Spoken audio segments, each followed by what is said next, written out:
I'm trying to do 12. I'm trying to. On Moonlight Bay. Today, Richard and Mike are back on the lake searching for their missing nets. I was worried about this one. I thought it might be frozen. He's a cold one today, holy cow. A polar vortex is locked in over the lake, driving the mercury down to minus 53 degrees Celsius with the wind chill. Skidoo won't go, so I should have put it in the shed, but I didn't think it would be this cold. With no snow machine pull lines, every net must be lifted by hand, keeping the Bjarnasons outside in the elements that much longer. Nah, we would have to pull under by hand, and it's a lot more exhausting. This one has to be broken up. He's completely frozen. The fresh catch is freezing within seconds of being pulled to the surface. Doesn't take long for the fish to freeze. Lucky their short nets are 80-yarder, so still, when this cold too, it's nothing's really much fun today. Oh, my God.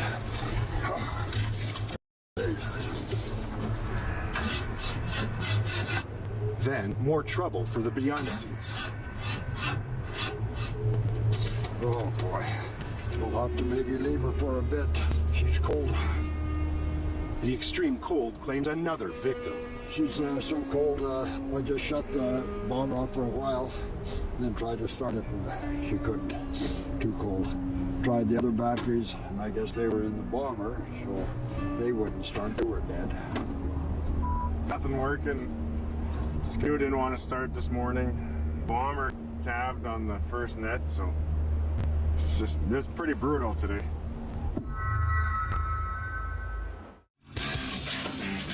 The ice is stronger up here because of all the islands. It walks in and it doesn't move as much. What it does move, it makes a big crack. North of Gimli, near the Christensen camp. Chris's bomber is back in action, so Joel is taking it to join the rest of the crew lifting nets. Keep dropping, I gotta get it flat. But watch out on this side, because I went right in. Watch out too close, you go in there too. You gotta stand up here if you want to go anywhere, but be careful. Oh, there I go. This is all water. A pressure ridge is formed, and the crew needs to knock it flat before they can cross. But there's a second problem. A second layer of ice, known as shelf ice, makes the situation extra treacherous. It's fun. Shelf ice is unpredictable and forms when one ice sheet slips over another. Its thickness can be impenetrable, even to a large ice auger. I don't know about this. Me neither.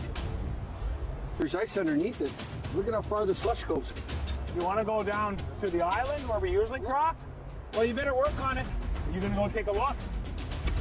It's -6. Tonight's gonna be -16, and tomorrow's gonna be -36. So you can have a 30-degree temperature change here in a 24-hour period. You'll go from slush to frozen solid. The ice just keeps dancing. While the crew knocks down the ridge, Chris scouts for a safer location to cross.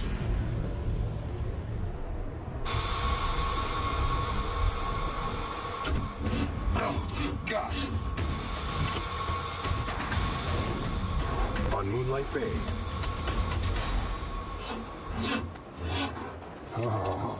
Richard and Mike's bomber won't start, but they catch a break. They flag down an angler passing by who offers them a boost. There's nothing to be worried, but drive a bus, a tank on your... Just a bit of that movement scares the shit out of you.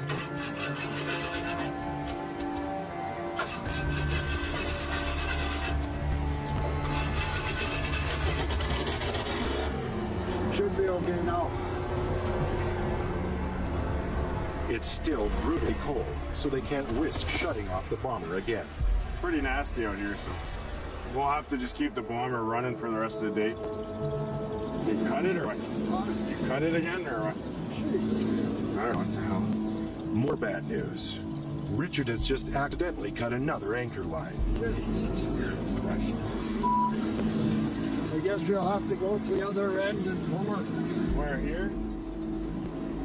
Mike must go to the previous hole and pull on the net to remove the slack, bringing it closer to the surface. Right. With the anchor line cut, the net drops well out of reach. He must now go fishing for his own net, using anything he can find as a hook. almighty.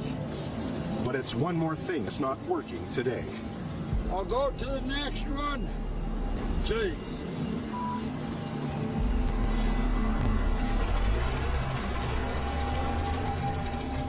Jesus! Richard, it seems, close to his breaking point. Now he's gonna try again over there. I'll hold tight here and then he'll try it. Richard has no choice but to work barehanded, and fingers are freezing in seconds. He keeps a bucket of hot water on hand for this very reason. Oh my God. Oh, that's what you call insta-freeze. Oh my God. Oh my God, I'm frozen. To Mike's relief, Richard calls it a day. With a goal today of lifting 12 nets, the final count is 4.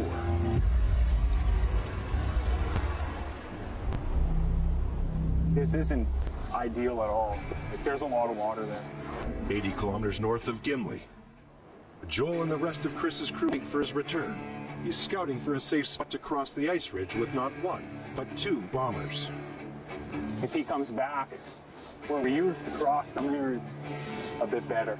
It might be, who knows, if there's water everywhere as far as you can see. Like, we could cross this if we flew across, but I don't know. With so much flooding, one step in the wrong spot is enough to send a person right through the layer of shelf ice. That's scary. Feels like you're just not going to stop falling. But just going to fly over here. Like over there, you could probably cross, but Chris is running out of options to reach his nets on the other side. let me try with one bombardier. If it's no good, then someone's going to have to go down there and cross. Just follow my snowmobile trail. Okay.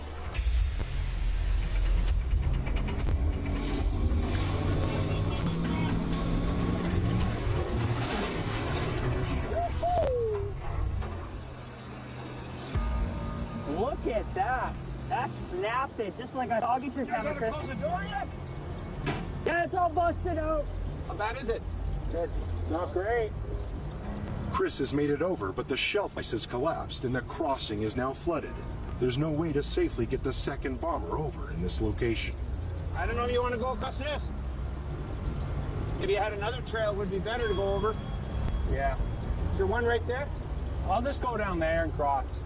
Without me? Go down there with the bomber. Meet me there. The challenge now is to find another location where the second bomber can cross. We'll get over and then the next part's going to be getting home. Yeah, we're going to, we're used to cross. A little longer of a drive, but you gotta do what you gotta do. Better than putting this in the water. Next to shore, the crew again begins breaking down the hardest and highest sections of the ridge. There, look at that. That's what I'm talking about.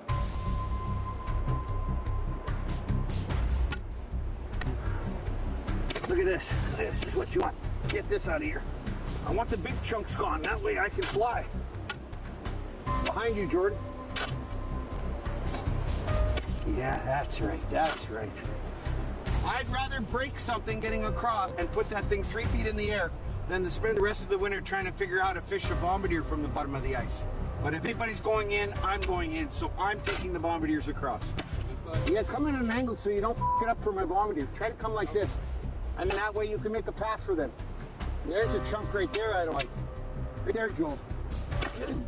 God, why they don't give you forks on, do they? I wouldn't tell them to do something I wouldn't do myself, so that's just the way it's going to be.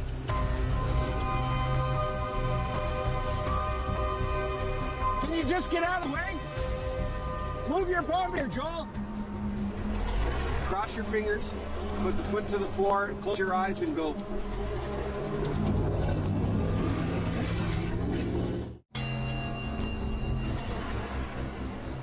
You get out. I don't want you in here. Yeah, no, you're not. Get across. 80 kilometers north of Gimli. Chris needs speed to get his second bomber over the pressure ridge.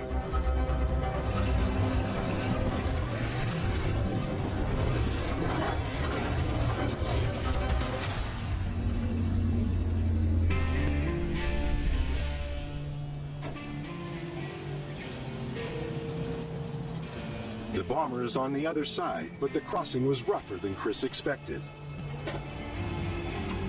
Can't stress it any harder how important it is to get it level. You were in here, you'd know. Oh my God. Just so hard on the bump again. I don't mind getting over, but how do I get back? As the crew moves on to start lifting nets, Chris evaluates what's left of the crossing. Nothing good about that. I mean, that's all gonna freeze tomorrow. But we gotta come back across here somehow. I don't know how yet. We're on the wrong side of happiness right now. It's gonna change over the day. I'm gonna think about it. It's gonna have to be fish after all this.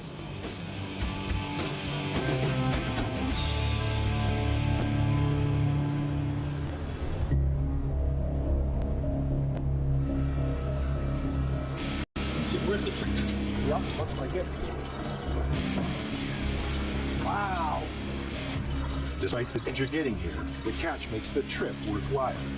That said, it's mostly pickerel, and right now, Chris needs whitefish to keep his clients happy. It's nice to see that there's a sign of fish, but it's not what I'm after. So, made a decision. Yesterday, we went and set a bunch of nets outside of Gimli. I tried to find a little spot where nobody was. Despite the glut of fish up north, Chris is hedging his bets by setting a gang of nets closer to home. I look out my window every day and see everybody out there and not know what the hell's going on. It really bugs me. And I just ask myself, what the hell's going on out there? I mean, if there's fish outside of Gimli and the fish drops off out here, then I look like I know what I'm doing. By doubling down, Chris will now need equipment and crew in 2 locations to stay on track. It's a risky move in the middle of a tough season. You can be a half a mile off, or you can be 20 miles off. And 20 miles is as good as half a mile if you're not getting fish and you're not in the right spot. The fish is moving so fast. I've never seen it move so fast. Everything is changing quickly. It's going to be 2 months, 2.5 months, and we're going to have open water. It sounds like a long time, but not when you go from 3 feet of ice to 30-foot wave. It isn't. You say 2 months, but 2 months will be a blink of an eye. On the next episode of Ice Vikings. So this is probably the coldest morning we're going to be going out. Things aren't wanting to cooperate. That's what happens when we get so cold. God damn it. I thought it was going to be nice today. Cold. It's minus cold out here. Just like a big brick. This is what's stuck underneath. Everything's just going to take longer. It's 37. I guess nobody wants to show up. Can't wait. Hey, there's a fire in here. That would have been nice to know before. Jesus, Mike. I hate these lines. I guess. I do the tippy-tippy. I almost drove right into the concrete silo.